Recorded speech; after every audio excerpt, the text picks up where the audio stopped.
Hi everyone, hope you are doing well. If you are new to my channel, welcome, and if you are a returning subscriber, thank you for coming back.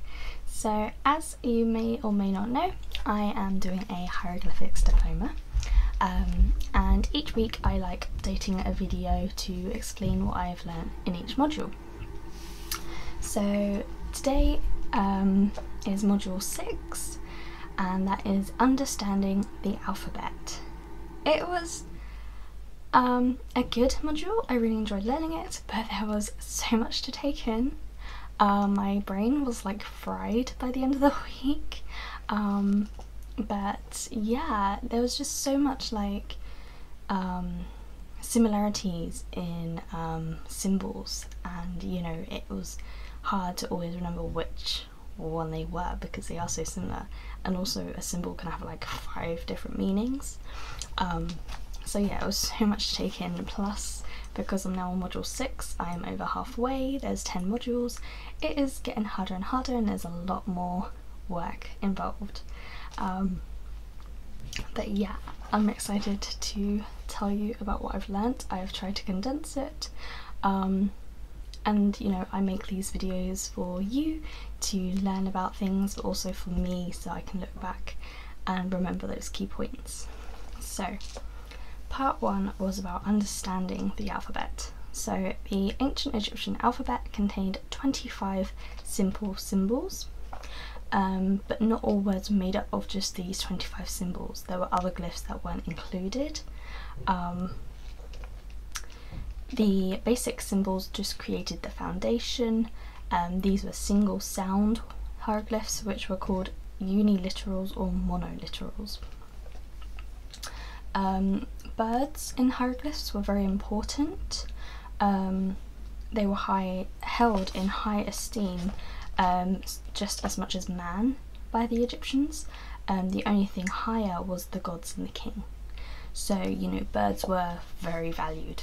To show it was that there was 54 hieroglyphs representing birds and 55 hieroglyphs representing man. So you can really see that man and birds were level pegging. And this was because that birds could fly, so they inspired awe and reverence to the ancestors, and also the bird's beak represented death, and this was thought to believe that birds attacked and killed early humans, so they also have that like higher power. Birds used were falcons, eagles, quails, owls and vultures. The first letter of the alphabet is a vulture, which also sounds as A, and this stands for father. So part 2, the 25 hieroglyphs of the Egyptian alphabet. So if I can show you here.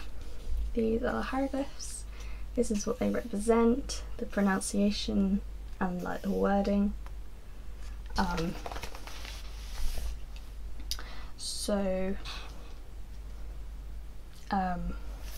Yeah, and also these ones.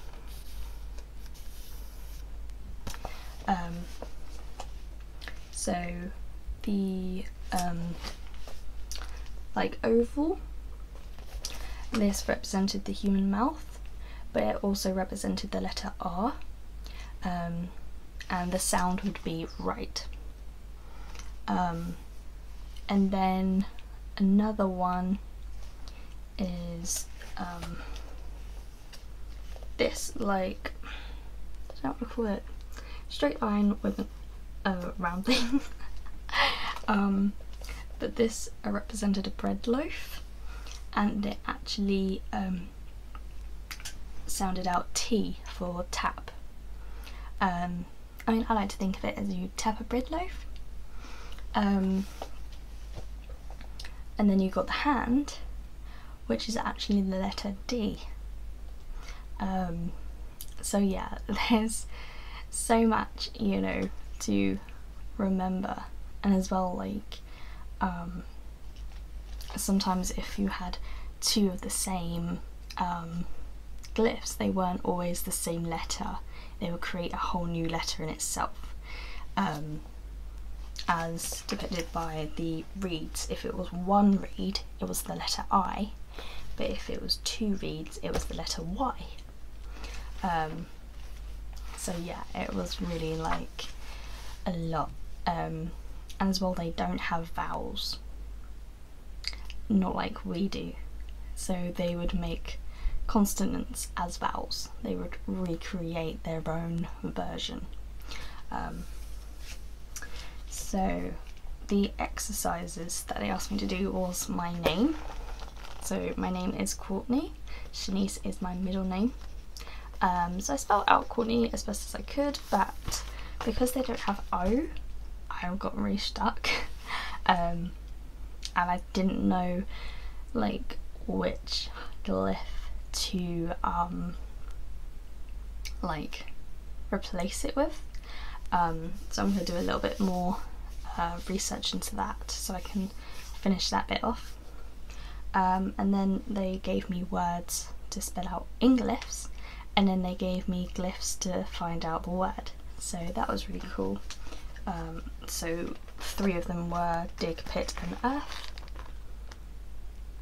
I am sorry about my drawings, they are not amazing, but it was the best I could do. So then part 3 was the use of colour. This was like the easiest part of the module. So glyphs were created using one of 6 primary colours, so black, white, red, blue, green, yellow. These were used on tombs, temples, monuments, pottery and other artefacts. Hieroglyphs were predominantly one colour, red, or a combination of two colours, red and blue. So it was very, you know, sequenced. So the colour green was used for their like symbolic value. Green represented like the placenta, which symbolised new life, joy, growth. Also colours were used for their literal value, so like green reeds. Blue symbolised sky, water, heavens, also creation and rebirth. The birth and the rebirth was linked to the annual flooding of the Nile, which brought fertility to the land. So that was quite cool to learn about. Yellow was used to depict women's skin, but it was also the colour of the sun and gold. This represented wisdom and perfection. An owl or cobra was coloured yellow because the owl was wise, it represented wisdom, but also the cobra they would have on the crowns of the pharaohs, and so this linked to royalty, which in effect was perfection to them. Black was the most important colour because it reflected their country, which surrounded the Nile, which was known as the Black Land. This associated with fertility and regeneration of the land. It was also the colour of Osiris, god of the dead, the Nile and the underworld.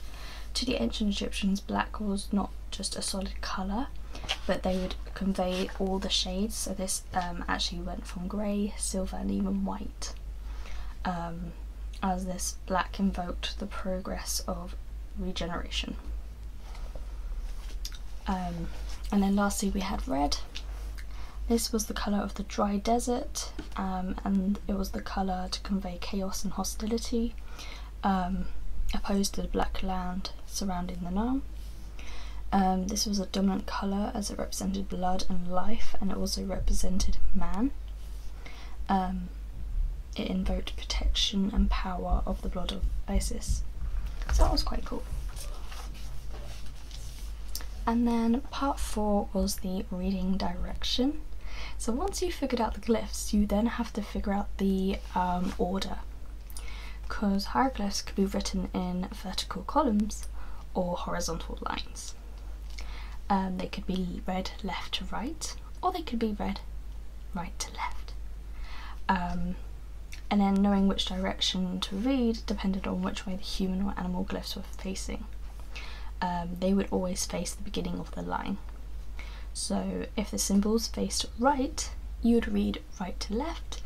If the symbols faced the left direction, you would read left to right. If the glyphs were written vertical, you would obviously read from the top down, but sometimes they would have glyphs written in twos, going down. And again, you would have to see which way the glyphs were facing to know if you went left to right or right to left, going down. And then lastly, the last section of the module talked about balance and harmony. There was the appealing aspect of the hieroglyphs written, all different shapes and sizes, but they still had a certain symmetry. Balance and harmony was crucial characteristics of ancient Egyptian culture. Inscriptions on one column would then be balanced by another column with inscriptions, and the Egyptians rarely allowed uneven spacing. This was evident on columns, tombs, temples, walls, and even on the roofs. They had such high regard for hieroglyphs, and you know, they had a lot of deep meaning for them in every part of their life, so everything had to be perfect. So yeah, I really enjoyed this module. I hope you've enjoyed learning something. If you have any questions, do ask me. I will try my best to answer them. But yeah, I've only got now 4 modules left of my hieroglyphic course. I've actually got an assignment coming up soon, so I'm gonna do that next week, as well as then start module 7. Is it module 7? Yeah. But yeah, thank you for watching. If you are new to my channel, please do check out modules 1 to 5. And yeah, I hope you've enjoyed it. Please let me know what you think. You know, I really do value your feedback. So yeah, do hit the subscribe button, the like button, hit that bell notification, and I will see you in the next one. Bye!